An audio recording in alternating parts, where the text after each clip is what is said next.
Hello, everyone. Okay, so in this video, I will do an intro regarding a lingering issue with the critical 29th degree of when Pluto was in Capricorn that will play out in December as well, and how the Mars Pluto opposition from November is still in play and until spring 2025. I will also briefly discuss the four super full moons of this year that are related because of their vibrational effects. Then I will give you a quick rundown of December's three main themes. Then I will put up December's planetary alignment with the aspects and degrees for you to take a screenshot of. And then I will also give you some hints and tools to help you navigate a clearer picture for your signs. Thereafter, I will give you a personal scope for each sign for December, and it will have a snippet of your 2025 scope. So that'll be included. So a lot of information, and I will probably speed up the not the volume, but the video to get more airtime in each video, as I will have several videos because I can't fit all signs on one. So if the video is too fast, just go to this set icon, the settings icon on the YouTube video, and slow it down if you need to. Okay, and I'll mention the pinned comments in the intro. Okay, so I want to start off this intro by saying you would be forgiven for not believing all this hullabaloo of astrologers and others celebrating the end of Pluto and Capricorn, yay, in November, and onwards to bigger and better things. Obviously, many of you are not feeling that way, or you may have a nagging feeling, maybe discontent, or some sort of like a thorn in your side.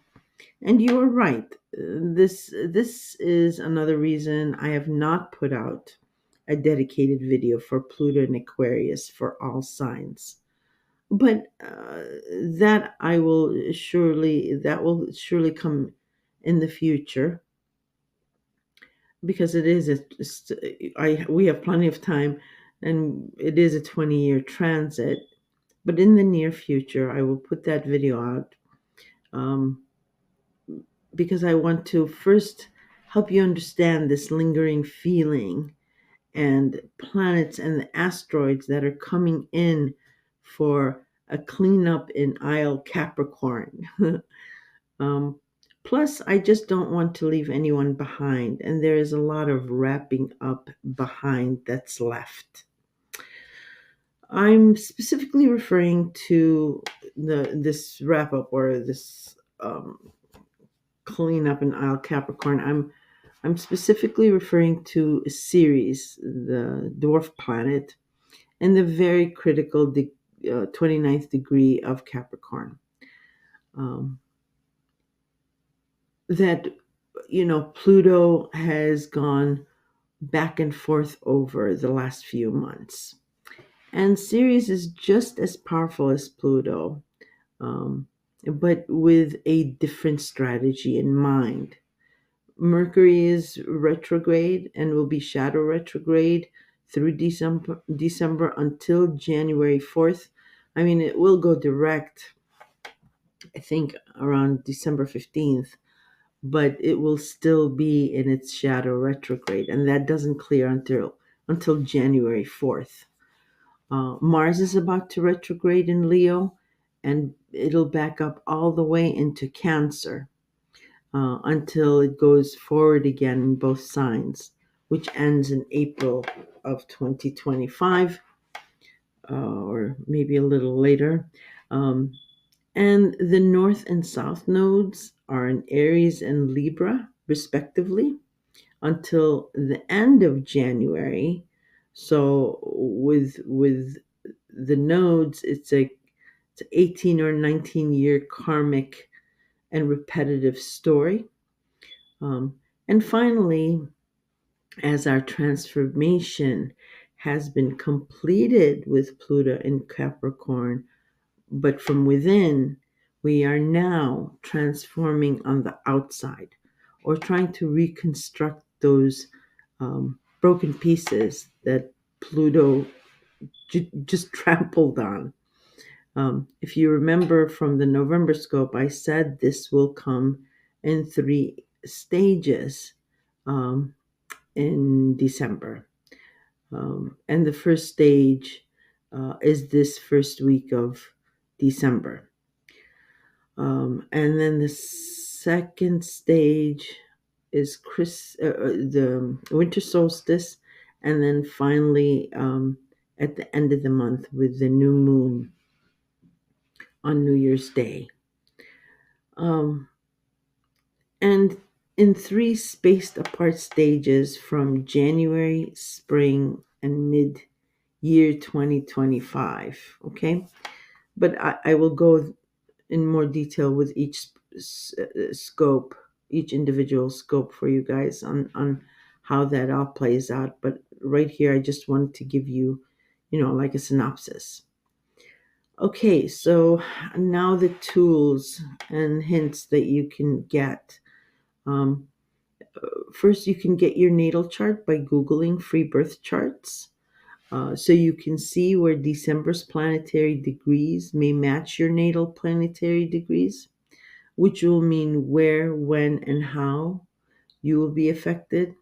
Also, to get a clearer picture, listen for your sun, moon, and ascendant sign. And remember, your sun sign is where you shine. That's where your personality is, or where your strength is.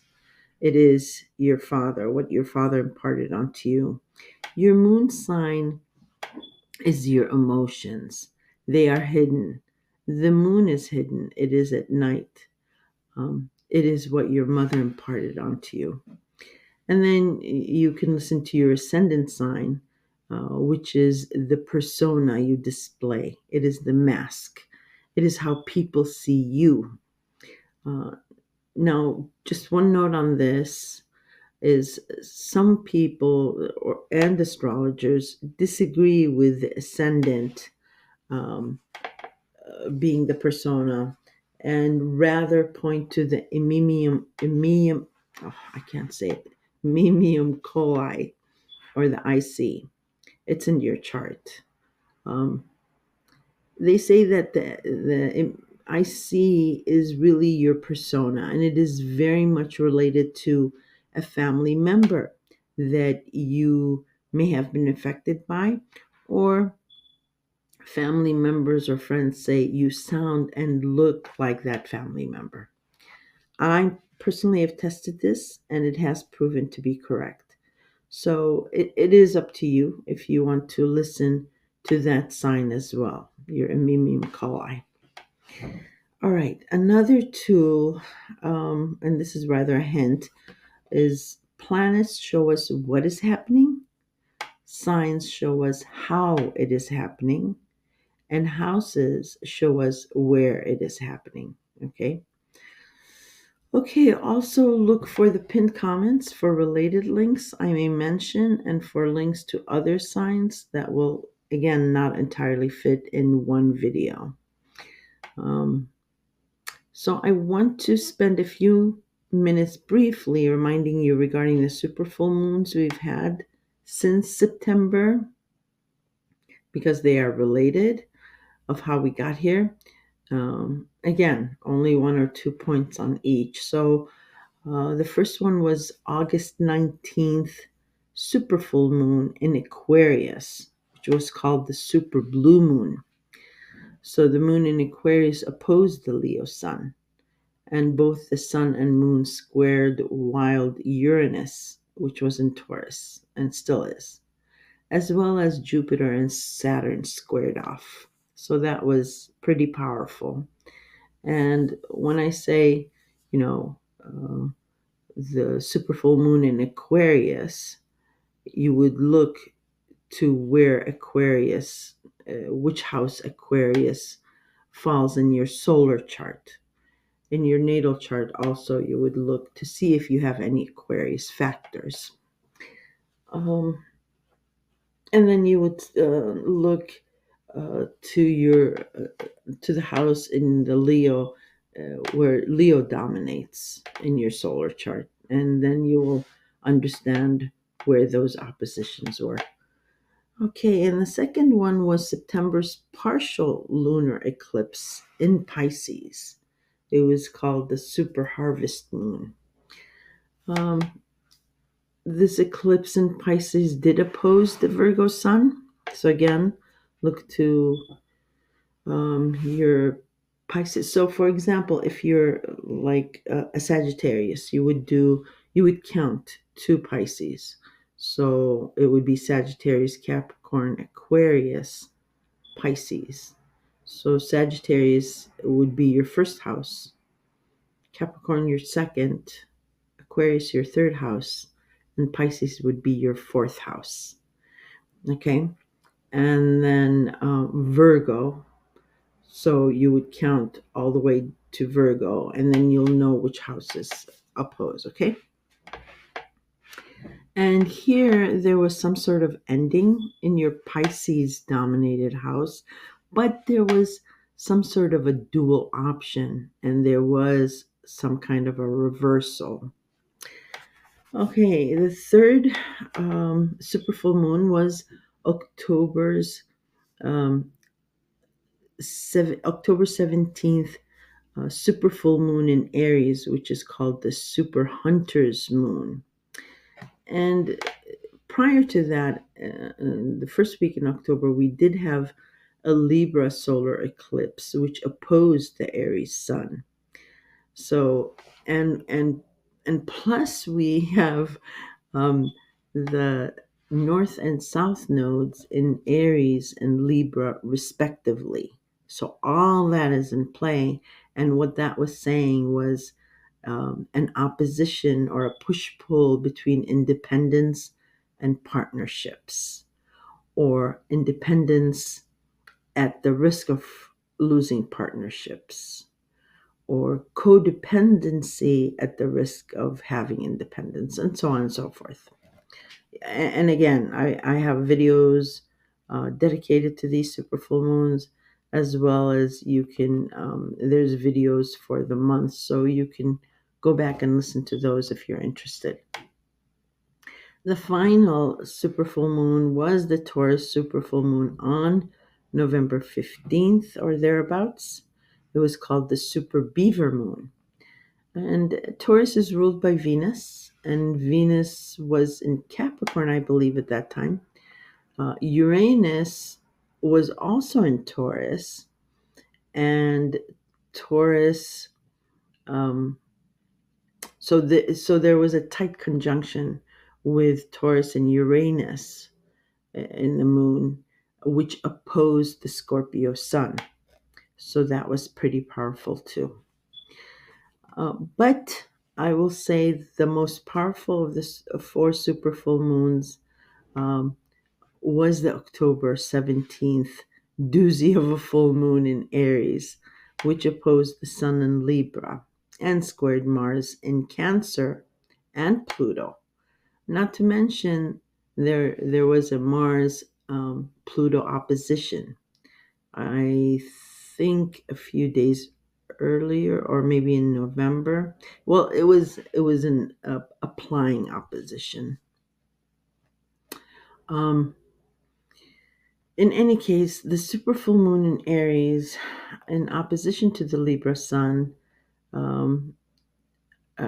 there was an ending in your Aries dominated house, wanting some sort of independence at the expense of your Libra dominated house.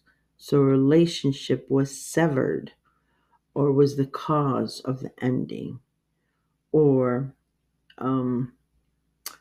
there was, or Libra was stifled in being its true self in a relationship, so that it would not rock the boat, as Aries demanded independence. Okay, Now, the last thing I have to mention for your own good, or for your information, sorry, some people get mad when I say for your own good. So, as an FYI, or to be aware of, as I mentioned earlier, Mars will retrograde from Leo all the way back up into Cancer, where it opposed Pluto in Capricorn in November. Of course, this time Pluto will be in Aquarius opposing Cancer. It'll happen next year. Um, but the theme of the original opposition will be in play, okay? The overarching theme. Uh, but since it'll be in Pluto will be in Aquarius, there'll be some kind of a twist. And Cancer rules the home and family. So, again, the theme of tradition, home and family will be in play in another opposition then. That is why I mentioned in your October full moon in Aries ending that ending will be revived in spring of 2025 somehow. And and I also mentioned trying not to have a I'm doing air quotes volatile ending, um, or rise up to the heat, because Mars is the god of war and action, because it will carry over to this new beginning, this revival in spring of 2025. Nonetheless, whatever happened, at least you are now aware of any issues or conflicts that may come up with this revival. And calm, formidable, and being disciplined will really help you with this. So try to remember that. Now, um, with this intro about this lingering Pluto in Capricorn 29th degrees and these super full moons. And I'm not saying that there isn't something new happening for all of us and around us. There is. But like I mentioned, there is a lingering opposition, an issue which has crescendoed and which might feel almost irreconcilable, or even daunting for some. For others, it might be just like a thorn in their side. So, yes, unfortunately, there still is some work to be done here. And God or the universe, in its wisdom, um, know this, and the planetary alignments and aspects until about next spring or mid 2025 will be helping us uh, with letting go where we need to, and or coming to a compromise agreement or even reversal that needs to happen. And more immediately, um, the universe is sending in series, um, Pluto's most important equal, um, and who forced Pluto to compromise over Persephone. I believe Pluto's story is in October scope. I'm not sure, but I'll put a link if you want to hear the story of Pluto and Persephone and Ceres. Ceres brought Pluto to his knees. um, so this first week of December, Ceres is doing just that. Um, um, um, has taken over from Pluto because Pluto left Capricorn. Ceres took over from Pluto in Capricorn and is transversing that critical 29th degree. Okay. She is cleaning up after the hurricane, but cleaning up whether you like it or not, cleaning up in the sense of a compromise an equitable compromise where both parties um, gain and and lose. So you sacrifice to gain a compromise. And then Ceres will be moving to 0 degrees in Aquarius at the end of this first week of December, but more on that later. So, Ceres is one of the three immediate planetary components of December that will help you with this outer transformation and reconstructing those broken pieces that we're all picking up now. It will help you with your newfound phoenix wings that Pluto gave to us. Remember, Pluto is about transformation, it's about the phoenix rising from the ashes, about rebirth. Like I said, she is the first of three other things that are going on in December. And December will have three themes. Um, and I will go into each scope right at the beginning. I will tell you what those three themes are for December. And I think this is a good segue to go over. So this is December 2024's planetary lineup, and I did list almost all of the planetary aspects just as a Christmas present for everyone. Of course, I will not go over each and every single aspect that you see here. I will only um, mention the significant ones that will resonate more. But I went ahead and did everything for December just as a Christmas present. So go ahead and take a screenshot, and you can stop the video and take a screenshot if you want. So we have the 1st through the 5th, and then the 6th through the 9th,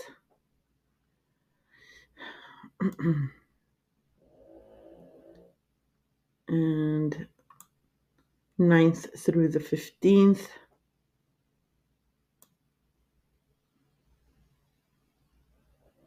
17th through the 21st. 21st is the winter solstice.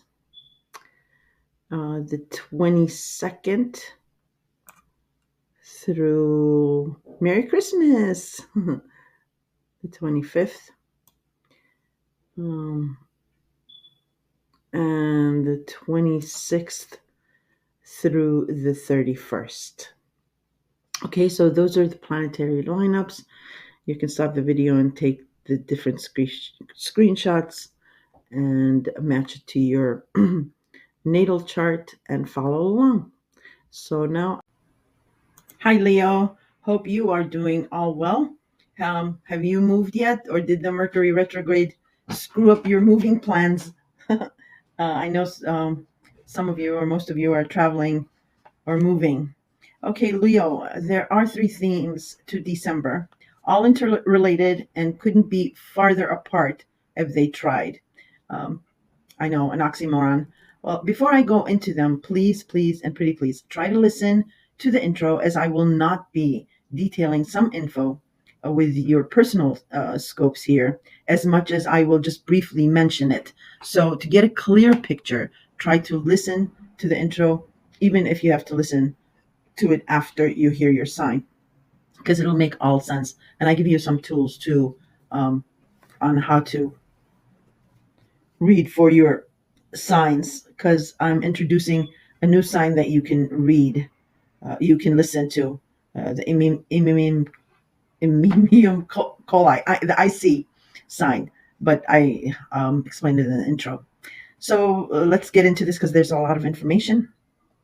So the first week of December, you will be enlightened, shall we say, to a matter that may have been hidden from you, or that you may have been aware of, but not fully. So like you knew there was something, but you just couldn't put your finger on it.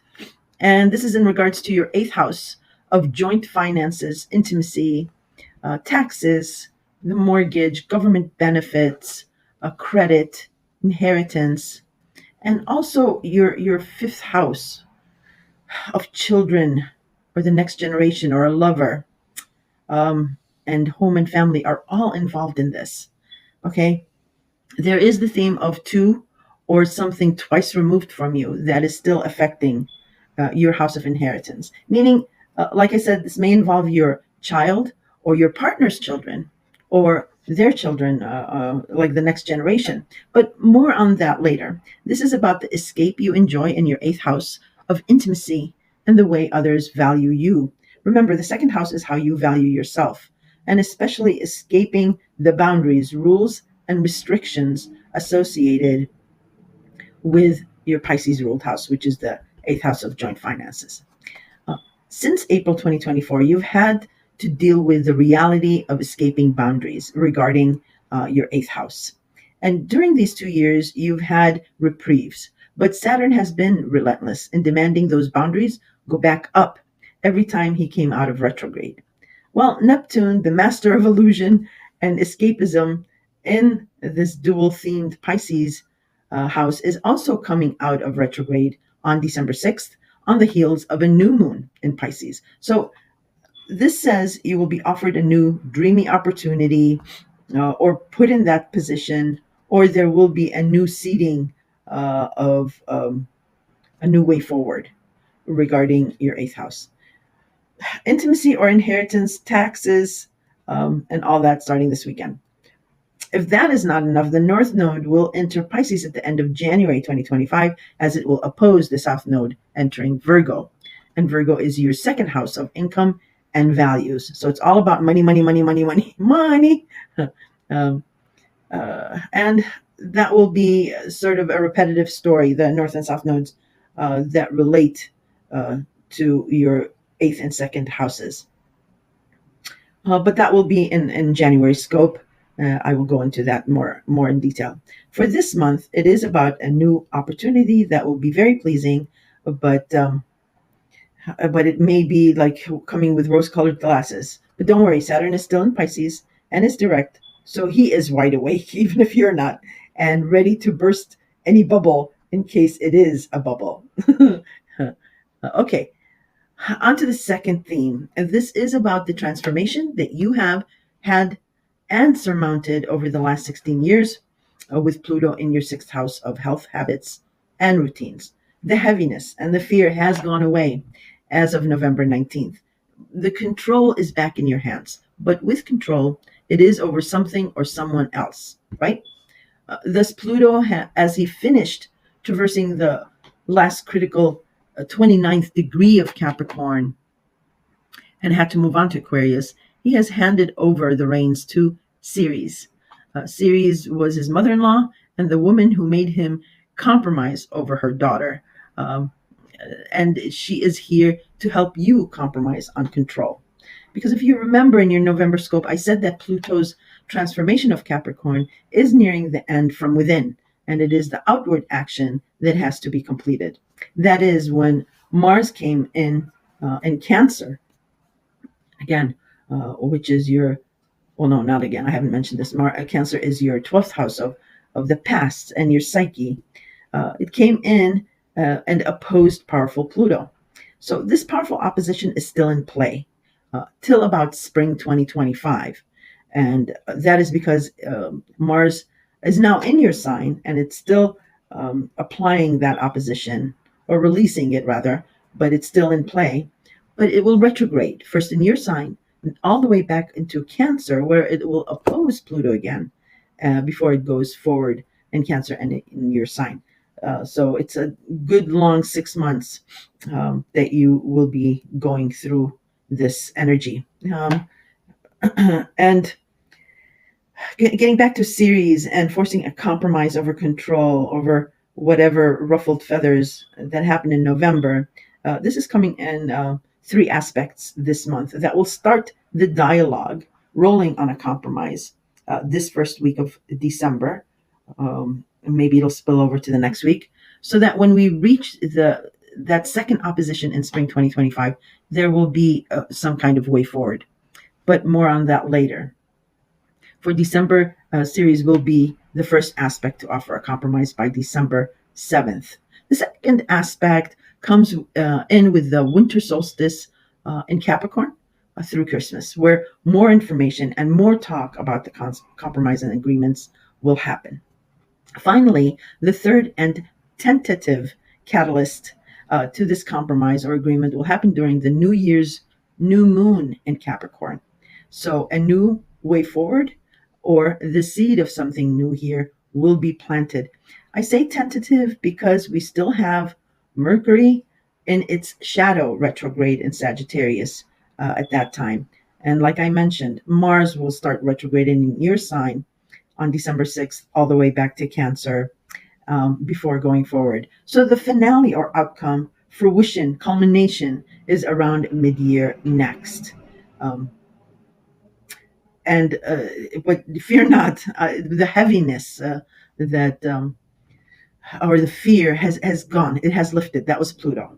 Now comes settling the dust. Okay. And again, remember, this either has to do with your child or their children going through some sort of emotional journey. This will be mentioned in future vids until the completion in next year, but you've already been made aware of, I believe. If not, you will be. If you're in the dark on this, you will be. And you're called upon um, to help resolve this, actually. So good luck with that. Okay, and the third theme for December is on December 7th, when Ceres, Venus, and Pluto will all be conjunct in Aquarius at 0 degrees in your seventh house of partners. Aquarius is your seventh house. You will be made aware of the power dynamics and control and how you fit in all of it. It is mostly you that will wield this power, but through others. And again, or for others. For most of you, it has to do with either a platonic or intimate partnership, and the next generation is somehow involved. I say that you will be wielding this power because Mars is still in your sign, albeit it will go retrograde in your sign and how you are perceived, but it will also back into Cancer and your 12th house of the past, and will go forward again in both your sign and Cancer, like I mentioned. I just want to give you a friendly reminder that discipline is key here, as Mars does not do feelings and only answers to heat and action, taking no prisoners. Mars rules fiery, hot headed Aries, and Mars is the god of war. So when you roar, be mindful that you will be delving into your own psyche and the past, on how maybe your own past has contributed to this, or your own decisions has contributed to this. So I don't want you to be hard on yourself first, and then also others. Okay, I'll leave it at that, as there will be more vids to come before this is all finished. And when I go through the December's planetary lineup right now, I will discuss the retrograde a little bit more and what to expect. Okay, so let us look at the planetary alignment in December. And remember, planets show us what is happening, signs show us how it is happening, houses show us where it is happening. And if you listened to the intro, you would have known that. Okay, Leo, I'm going to go into the alignment. Well, I don't have to stop it. Never mind. All right. I'll just switch over because you can still watch the video. I don't have to stop it. Okay, so on the 1st, there is a new moon in Sagittarius. Again, Sagittarius is your 5th house of love, romance, children, creativity, pets, and gambling. And gambling here can mean casino gambling or online gambling, but it's also gambling on life. And you actually natally rule the 5th house of love, romance, and children. So you're an expert here. So you will be made aware of a new request or an idea, and it is an expansive idea. Maybe it might be a little bit too hopeful of an idea, but you're agreeing somehow to it, but you know at the back of your mind that there needs to be some kind of realism here, at least if not the idea itself, but the timing of it. Okay, so that's what's happening on the first with the new moon in Sagittarius. And on the 4th, we will have the sun in Sagittarius square Saturn in Pisces. So, uh, so again, today you face the sort of um, uh, the pay the piper. If you face the music, and no one around you may have answers for you, and in a way, it is good this way because then you can clear out this clutter of from your own perspective, and and put in motion, sorry, what you do want. On the 6th, Mars in your sign will station retrograde. So now this is what I wanted to expand a little bit on with Mars. So now Mars is going forward and direct in your sign, even though it's slowing down now because it wants to go retrograde. First, pay attention to the 6th, the 5th, the 6th, and the 7th. As I've mentioned before, if you're a new listener, any planet that stations direct or retrograde, it is powerful vibrations, and sitting still like that and humming as we perceive it, it's still vibrating at extreme um, sounds. So the veil is lifted, in other words. You get it like a snapshot or like a picture of what's going on here.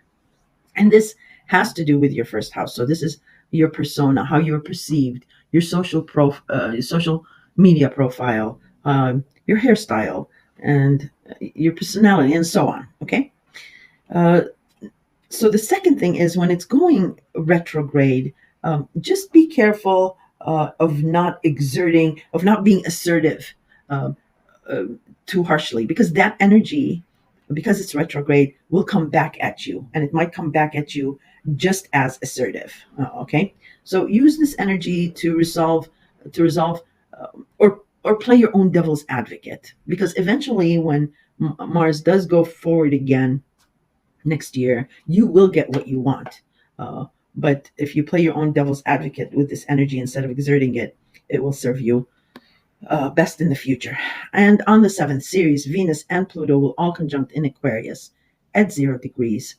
On the same day, Neptune in Pisces stations direct at 27 degrees.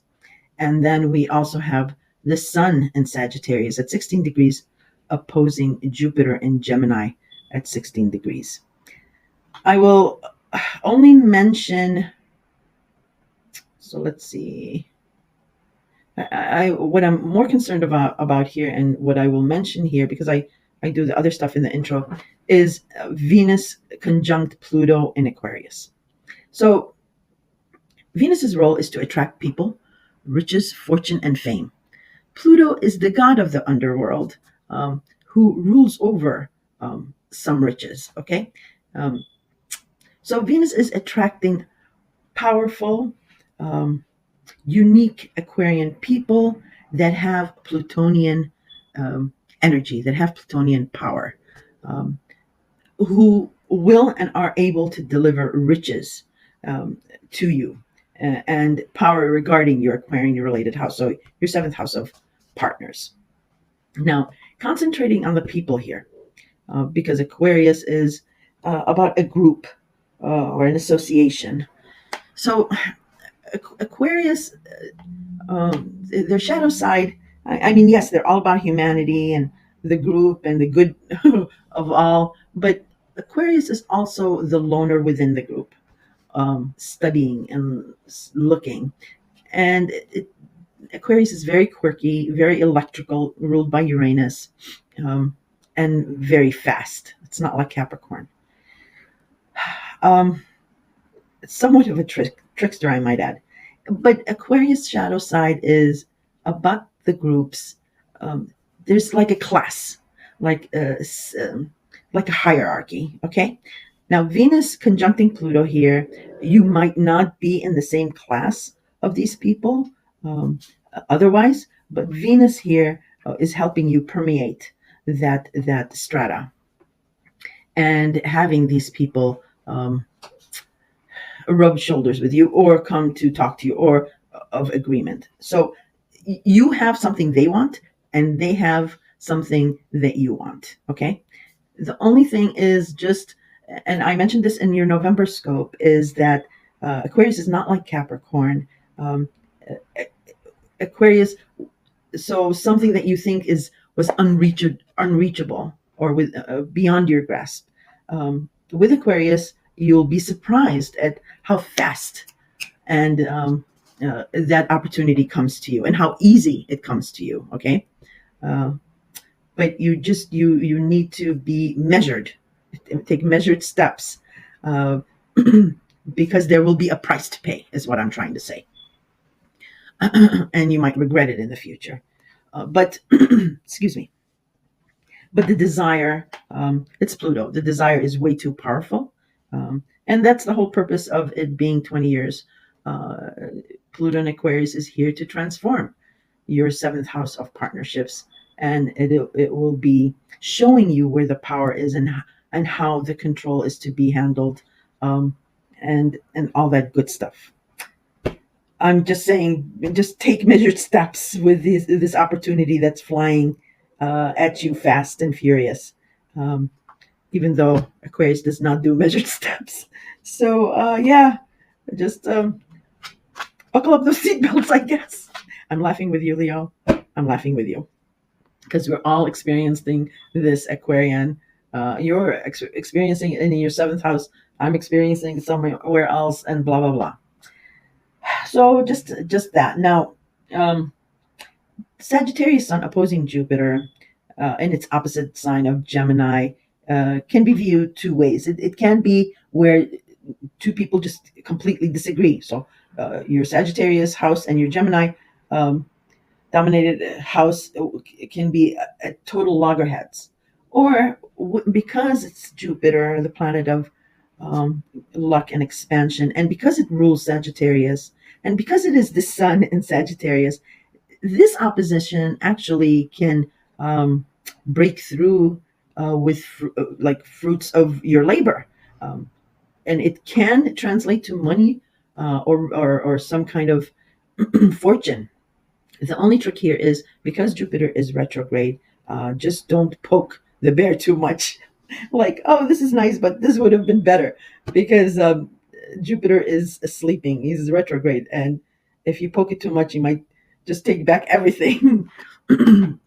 So that's all I have to say about that opposition. Now, Neptune coming out of retrograde, I already discussed a little bit earlier. You can rewind if you forgot on that.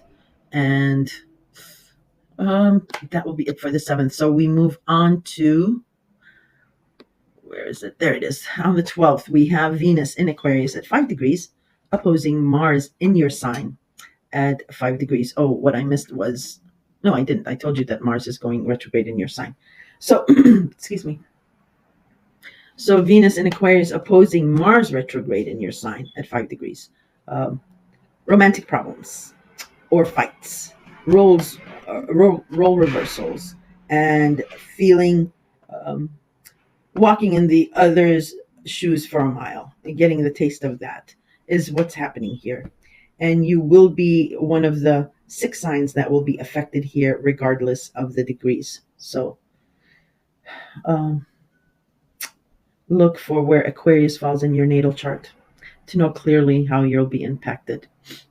All right, and on the 13th, the moon in Gemini at 6 degrees will oppose Mercury retrograde in Sagittarius, 6 degrees.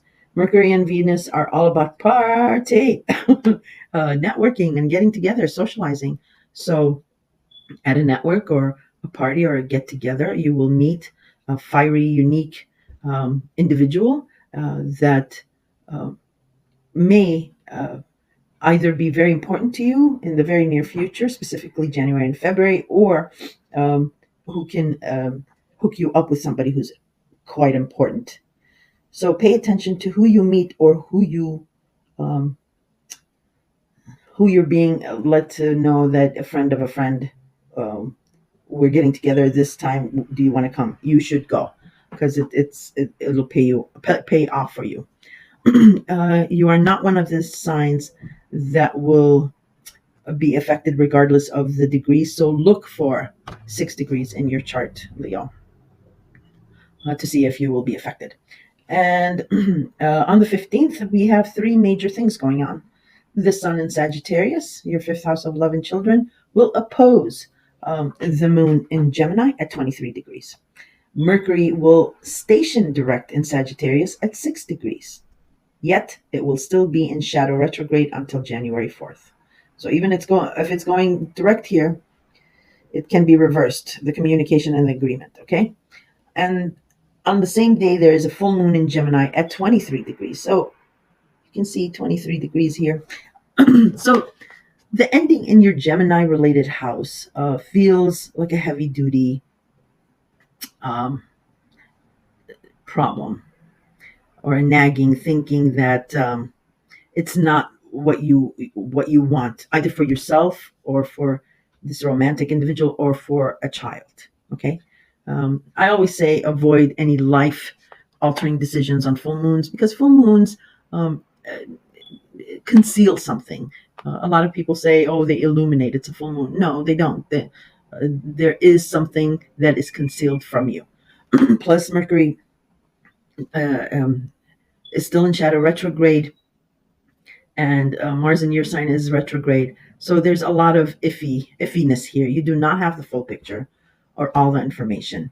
You will, though, have a clearer picture after the new moon in Capricorn on New Year's Eve, and on January 4th, especially when Mercury clears its shadow. Um, but pay attention to the 15th as Mercury stations, because, like I said, any planet that stations, it lifts the veil for you to get a peek of what's going on. So that will be all I'll discuss. You are not one of the four signs that will be impacted regardless of the degrees. So do look for the degrees here.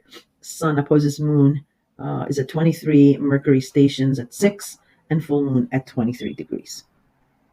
The next important thing is on the 18th, the sun in Sagittarius, again your fifth house, squares Neptune in Pisces at 27 degrees.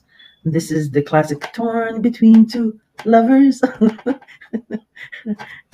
feeling like a fool, Pisces. So it is, you're torn between the past and what the present situation is, and trying to reconcile the two. You may feel that you have, or you are about to lose both, but fear not, you haven't and you will not. You just need to draw on your faith. And you actually are very powerful at that, because you rule the fifth house. And the fifth house is all about faith.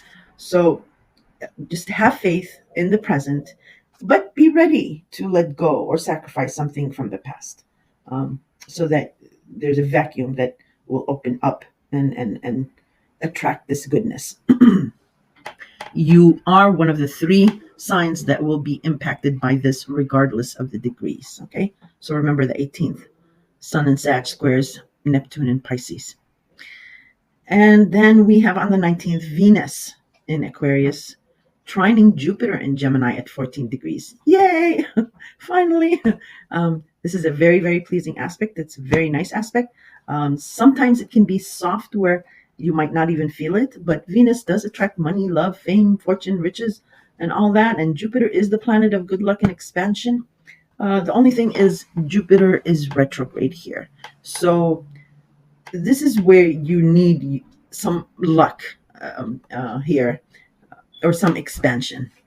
But Jupiter is asleep and you don't want to poke it. So Venus is going to do that for you. Venus will cajole Jupiter to give you some of that luck, some of that protection in Aquarius, with your partner. Okay, you are not one of the 6 signs that will be impacted regardless of the degrees. So do look for 14 degrees in your natal chart. And then on the 21st, the Sun enters Capricorn at the winter solstice.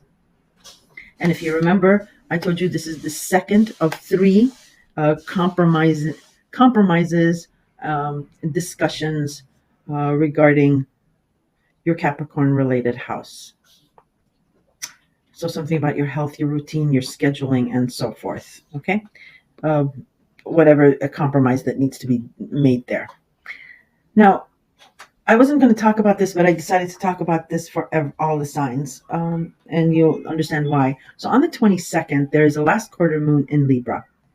So watch this space, as this is a small flavor of the ending of a repetitive situation regarding your Libra and Aries dominated houses by the end of January. And good riddance, because it's been on a loop de loop. And we had quite a powerful doozy of a full moon on October 17th with hot-headed Aries that opposed a partnership Libra.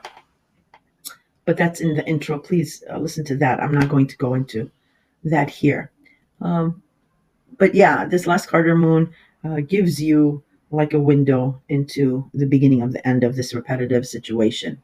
And it mostly has to do with either leaving a partnership behind.